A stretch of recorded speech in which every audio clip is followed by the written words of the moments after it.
Welcome to the Portage Health Foundation podcast. We are back. This time we are with Michael Lutz from the Omega House, talking again with our Giving Tuesday partners. For those who are out of the loop here, Giving Tuesday happens every year. It is the Tuesday after Thanksgiving. It's all about giving back to our community and building a better future for all of our community organizations. So the Portage Health Foundation is partnering with 18 nonprofits in the Copper Country area, including the Omega House, and we are going to be matching up to $200,000 in donations. If you want to make a donation, you can go to phfgive.org/Giving Tuesday. You can make your donation there, or you can send us a check. 400 Quincy Street is our address. If you do send a check, make sure you note who the nonprofit is in the memo section so we know who will be matching our check to. Omega House, of course, is one of the organizations that's been with us from the start on this. And we're very excited. Last year, I think it was it $65,000 we brought to you guys? Yeah, just over 65,000. That was a big check, and it was a lot of fun to go over there and deliver with you guys. And of course, last year we actually made it over there ahead of time too, and did a little stuff on our Instagram. So if you go over to our Instagram account, PHF Give is our account, you'll find a story we did with Mike last year there. But Mike, why don't you tell us to begin with about the organization? What is the Omega House? What do you guys do? Okay. Well, first off, my name is Mike Lutz. I'm the executive director for Omega House. And I've been their only executive director for the last 5 years. Previous to that, our board of directors ran a lot of the financials and things and running the house. So Omega House has been here now for 15 years. We opened up in 2005. And this year was your 15th anniversary. I saw a story on that. Yeah. September, we passed our 15-year mark. And we did a little story on that in one of our newsletters. But yeah, we've been here for 15 years serving our community's end-of-life care needs.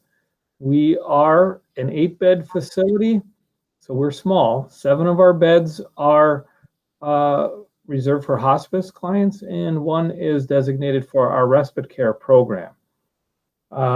In addition to hospice and respite, we also provide other services that are related to end of life, but it reaches out to a broader group of our community. So we do some advanced care planning with families, and then we are also offering grief education and support. As the premier end of life care facility in our area, we do see a lot of our families that are going through a tough time and dealing with grief, and we offer that program as well. The Omega House is one of those organizations that I love to talk about because it's one of those things where a lot of people say right now, if you know, you know. And a lot of people that don't know about the organization have no clue, but everybody that does know will say nothing but the most amazing things about the Omega House. If you've had a family member that's been utilizing any of their services, you realize how incredibly beneficial it can be. It's a very tough time in life, and having partners like the people at the Omega House to kind of take you through that a little bit. And help your loved one as they pass is really important thing. So I have a couple kind of stage questions here that we'll dive into a little bit. The first one is, what was your first experience with the organization? When did you first hear about the Omega House? Well, my involvement goes way back to the early days in the early 2000s when the house was being built. I had worked for another agency in town that helped bid out a lot of the equipment needs that they needed to get the house rolling. So I did a lot of that, did a lot of the deliveries for that equipment. So that's so I've been involved in that fashion for a long time, going back. But my personal involvement, or the first time I really saw what Omega House does, it was in 2014. My 53-year-old brother-in-law spent his final 13 days of life here. He had a inoperable brain tumor. And it was at that point that I really understood more. Even though I had worked with hospice in my other positions, I really got to see it firsthand. And, it's a moment that myself and my family will never forget. And some of those same individuals that cared for my brother-in-law are still working here today. So that's kind of the background. Yeah, hearing stories like that, especially if you think back to before 2014, before you had that experience, it's just a reminder of how amazing having something like that was. Because if you didn't have something like that, the other opportunity would have been very different, and it might not have been as peaceful all those things. Tell me a little bit more about, you've been with the organization now. Have you guys been in the same building the entire time? We have been here, yeah. We didn't open up until we were fully ready to go, and we had raised enough money to build Omega House. So we are essentially loan free, and so yeah, this has been the place since 2005.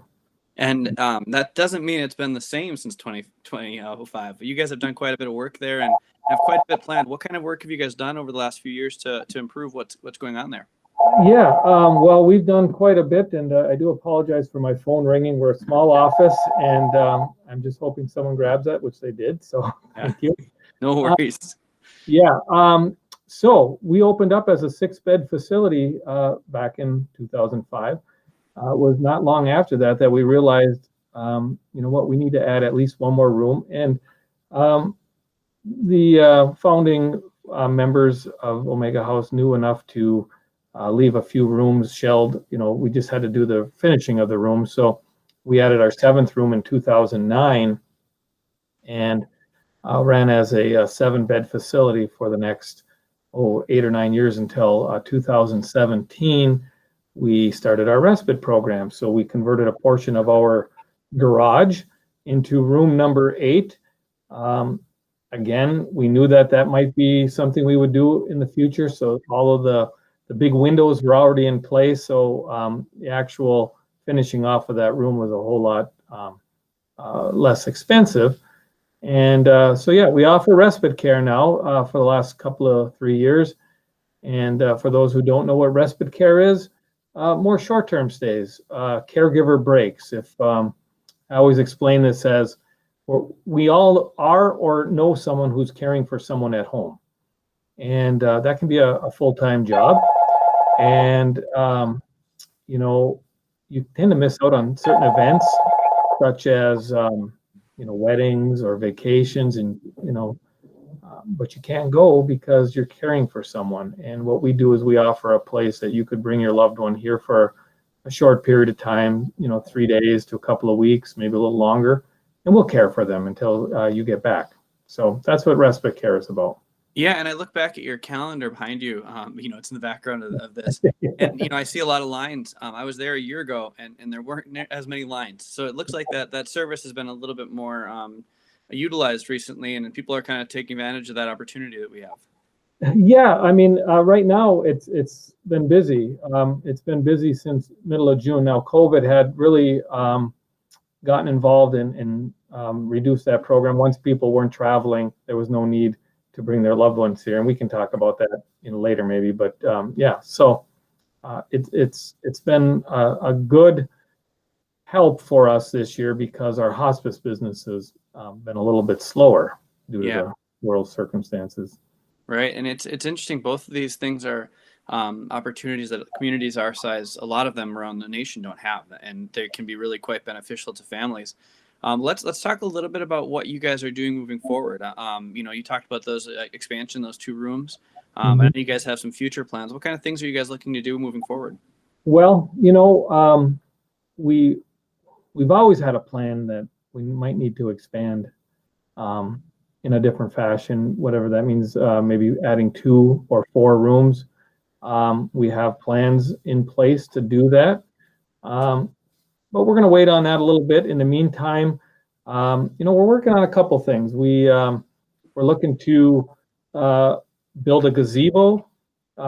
We own 3 acres of land right next to Omega House, and we want to create a little walking path and a gazebo out at, looking over towards the bluffs. There's a nice hillside there that we figure we can get some good views. And it'd be a nice place to hold some grief education or individual bereavement type services for families, as well as just a place for families to hang out in the trees a little bit during the summertime. So that's one thing that we're looking at doing. Obviously, in the short-term goals, we do need to replace our generator. Our backup system here is just not large enough to handle what we need it to do. So we're we've already acquired a few quotes from some of the businesses in town, and we'll be talking about that as with our board of directors in the coming days. So those are kind of the things. There's, every year we do an inspection of the house and look at what maybe needs to be put in the budget. The house is 15 years old now, so we start looking at carpeting and roofing shingles and siding and those kinds of things too. So, but we all take it a step at a time. Yeah, it's great to see. If you've never been to the building, first, if it's not a place you're going to want to just go visit, but it is an amazing facility. You walk in, it feels like home. Each of the rooms are very comfortable. They again feel like home, even though there's hospital beds in there, so it has that hospital feel a little bit. It's a lot more comfortable than you'll find at a normal, hospital room type thing. So, Mike, I want to ask you, this question is an interesting. You've been there for 5 years now, or longer than that, as the director. What keeps you there? What motivates you to stay working in this field? I know it can be exhausting at times. Well, it is a challenge at times, and it's a very unique business.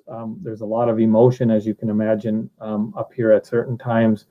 And what keeps me going is, and I was telling my wife this the other day. I had met a family in one of the grocery stores that had a loved one stay here, and they remembered that stay, and they had nothing but positive things to say, and they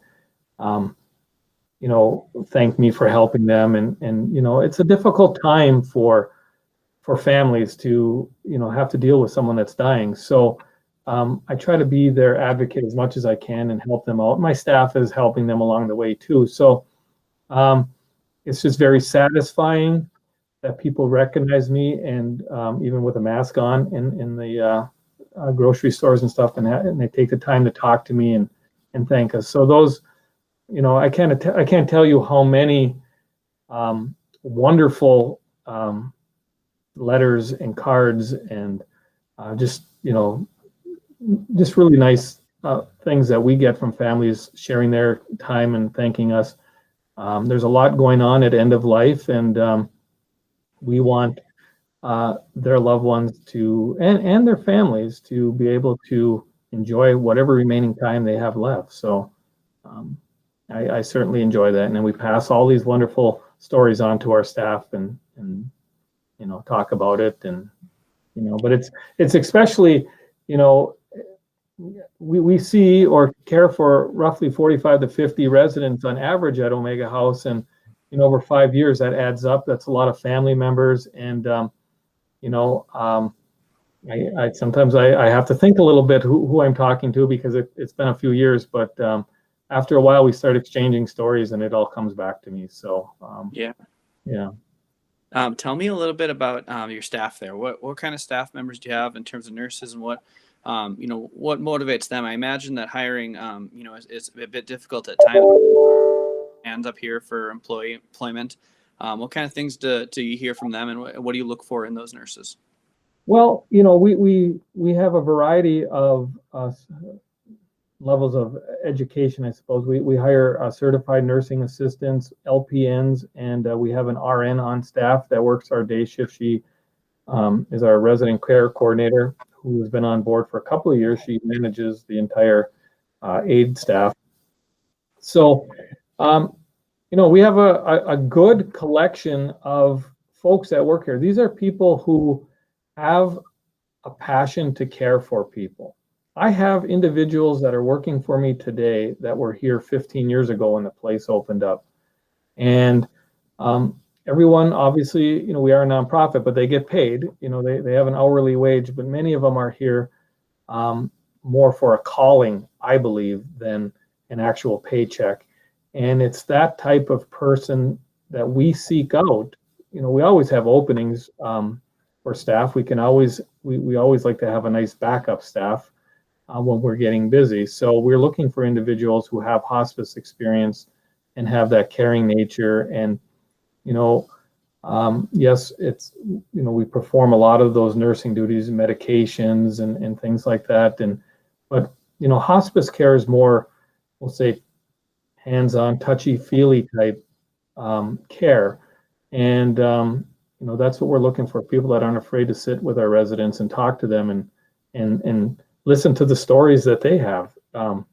that they we care for so many folks that have so many interesting life stories to tell us, and letting our staff, training our staff to get those stories out.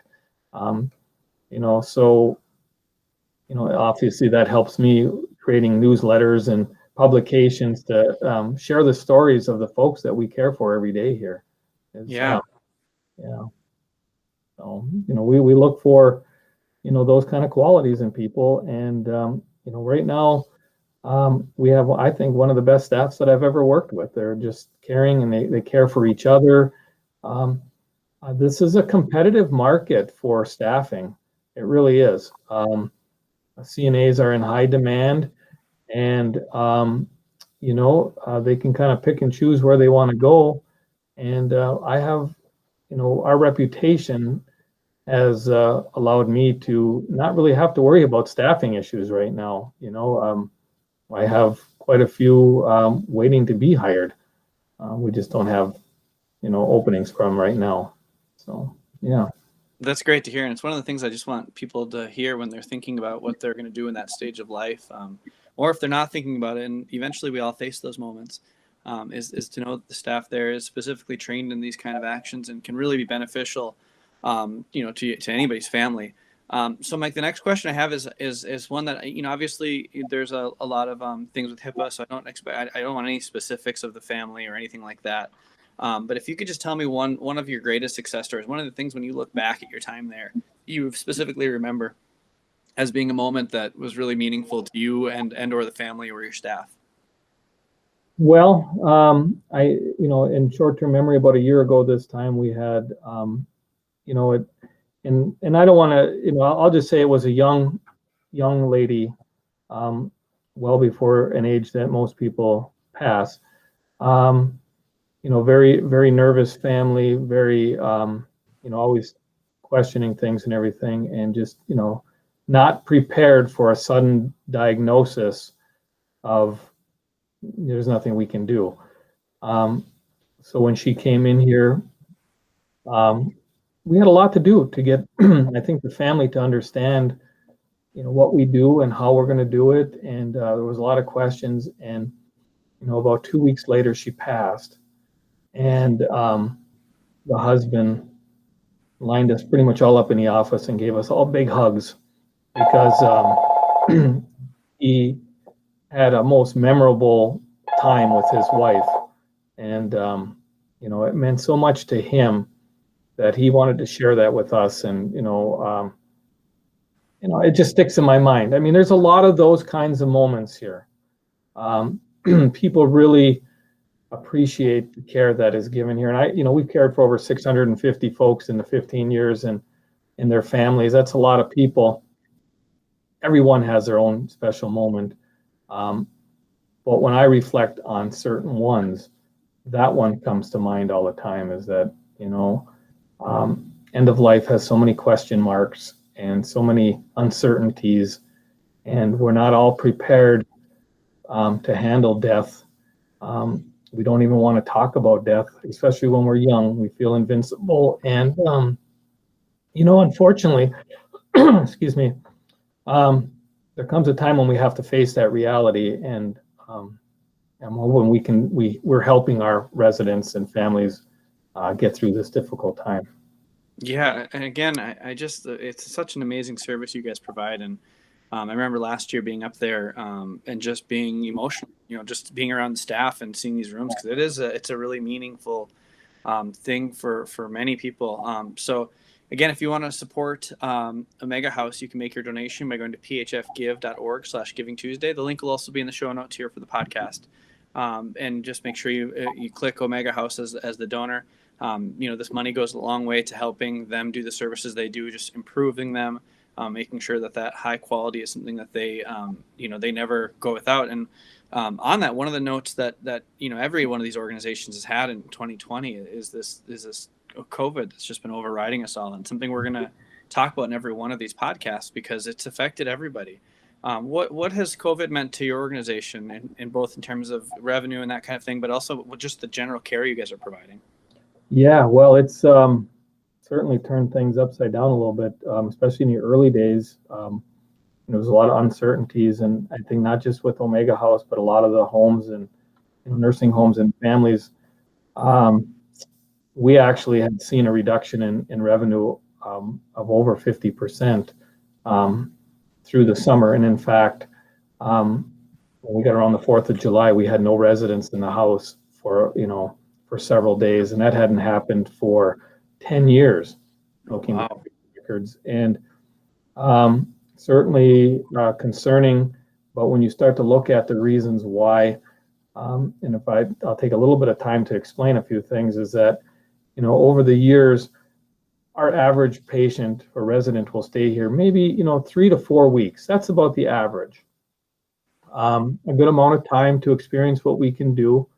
But what was happening during COVID, the visitor restrictions came into play, and people were afraid they wouldn't get to see their loved one anymore.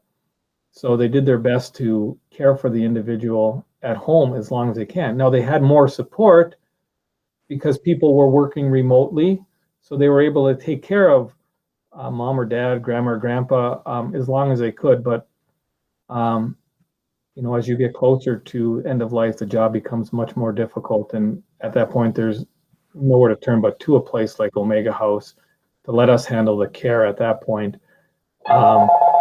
So we were seeing lengths of stays, 5 days or less was our average going through up to the middle of, the summertime here. Now it's getting busier, which tends to happen here in the fall and winter time. So, but I think people are understanding that, here it's not totally no visitation. It's limited to about 4 family members, immediate family members that are pre-chosen up front and have obviously are not feeling any illness at that time.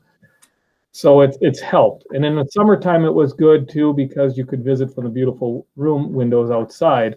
Not so much of an option coming up here. So we are seeing, the business is turning around somewhat, but the stays are still short. And, we advocate that folks come a lot earlier, basically so we can address the physical, emotional, psychological, spiritual needs that they have, and can't necessarily do all of that in the last week of life. We do feel that things are turning the corner a bit. We do have strict sanitation or sanitizing rules going on. We're all wearing face masks throughout the building. Our residents our family members wear them. So we have a lot of those things that you're seeing out in the community. The difference as our licensure is different than a long-term nursing care unit. We can have visitors, especially when they're in an active dying phase. We'll open it up to a few more.